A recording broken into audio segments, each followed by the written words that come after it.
میرے نزدیک اس دور میں قرآن مجید کے اس اعجاز اور اس کے ایک معجزہ ہونے کے لیے سب سے بڑی دلیل علامہ اقبال کی شخصیت ہے۔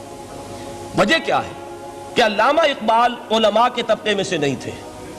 ظاہر بات ہے کہ جن کا پورا جن کی زندگی گزرتی ہو قال اللہ و قال الرسول میں، ان کے دلوں میں عظمت قرآن کی، ان کے دلوں میں حضور کی محبت، یہ تو سمجھیے کہ ہونی ہی چاہیے، ان کے شب و روز اسی میں گزرتے ہیں۔ لیکن یہ کہ ایک ایسا شخص جس کی تعلیم ہے کالجوں کی، یونیورسٹیوں کی، جس نے مشرق اور مغرب کے فلسفے کھنگال ڈالے، وہ شخص، اور وہ بھی اس دور میں جبکہ ہم پر مغرب سے مروبیت بہت شدید تھی۔ آج تو وہ مروبیت بہت کم ہو چکی ہے۔ آج تو ہمارا عام نوجوان وہ آنکھوں میں آنکھیں ڈال کر بات کرتا ہے، اس میں خود اعتمادی ہے۔ ہمارا بھی اپنا ایک معاشی نظام ہے، ہمارا اپنا ایک سیاسی نظام ہے، ہمارا ایک اپنا سماجی نظام ہے، ہماری اپنی سوشل ویلیوز ہیں۔ آج کا نوجوان الحمدللہ احیاء اسلام کی وہ جد و جہد وہ مرحلہ در مرحلہ بہرحال آگے بڑھ رہی ہے۔ وقت لگے گا، لیکن یہ کہ اس میں یقیناً ترقی ہوئی ہے۔ اسی کا مظہر یہ ہے کہ خود اعتمادی ہے۔ We have confidence۔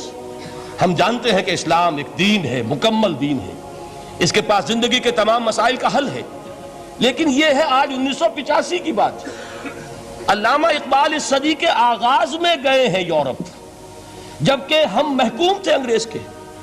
ایک حاکم قوم کے ہاں جا کر اس سے مروبیت کتنی شدید اس وقت تھی، جو جاتا تھا اکثر و بیشتر واپس آتا تھا تو کھڑے ہو کر پیشاب کرنا ضروری سمجھتا تھا، اس لیے کہ اس نے وہاں پر لوگوں کو یہی کرتے دیکھا۔ ان کا لباس، ان کی وضاقتہ، ان کی تہذیب، ان کا تمدن، ہر طرح سے ان کے گن گاتا ہوا، ان کے لیے وہ بہت قصیدے تعریف کے کہتا ہوا آتا تھا۔ لیکن ایک علامہ اقبال کی شخصیت وہ ہے کہ وہ یہ خود کہتے ہیں کہ میں اس آگ میں ڈالا گیا ہوں مثل خلیل، مغربی تہذیب کے اس الاؤ میں مجھے اس طرح ڈالا اللہ نے جیسے کہ حضرت ابراہیم کو آگ میں ڈلوایا۔ میں اس تہذیب کے اس الاؤ کے اندر سے ہو کر آ رہا ہوں، اور میں نے یہ دیکھ لیا ہے کہ یہ تہذیب کھوکھلی ہے، اس کے اندر کوئی پائیداری نہیں ہے، نظر کو خیرہ کرتی ہے تب چمک تہذیب حاضر کی، یہ صناعی مگر جھوٹے نگوں کی ریزہ کاری ہے۔ اور دیار مغرب کے رہنے والوں، خدا کی بستی دکان نہیں ہے، کھڑا جسے تم سمجھ رہے ہو وہ اب زرے کا معیار ہوگا۔ تمہاری تہذیب اپنے خنجر سے آپ ہی خودکشی کرے گی، جو شاخ نازک پہ آشیانہ بنے گا ناپائیدار ہوگا۔ اب آپ اندازہ کیجئے وہ شخص جو بنیادی طور پر فلسفی ہے، فلسفے کا طالب علم ہے، وہ جرمنی اور انگلستان میں جا کر فلسفے کھنگالنے کے بعد اسے اگر تسکین حاصل ہوئی، اس کے جو علم کی پیاس تھی اگر اسے سیری حاصل ہوئی تو صرف قرآن کے ذریعے سے۔ نہ کہیں جہاں میں اما ملی، جو اما ملی تو کہاں ملی میرے جرم خانہ خراب کو تیرے عفو بندہ نواز میں۔ یہ وہ شخص ہے، آخری زندگی میں ان کا کام صرف ایک رہ گیا تھا، قرآن کی تلاوت۔ بڑے بڑے فلسفی ملنے آتے تھے علامہ اقبال سے ملنے، وہ سمجھتے تھے بڑی لائبریری ہوگی، جیسے بڑے وکیل اس کی لائبریری آپ کو معلوم ہے کتنی جلدیں رکھی ہوں گی، خوبصورت جلدیں بنی ہوئی، ایسے ہی کوئی بڑا فلسفی، بڑا پروفیسر، اس کی سٹڈی، اس کی کتابیں بڑی مروب کن ہونی چاہیے۔ لیکن علامہ اقبال کے ہاں سب کتابیں اٹھوا دی تھی انہوں نے، صرف ایک کتاب رہ گئی، اور سید نذیر نیازی کا نام آپ نے سنا ہوگا۔ انہوں نے جب یہ گواہی دی ہے، یہ واقعہ شاید آپ کے علم میں نہ آیا ہو، یہ بہت اہم واقعہ ہے۔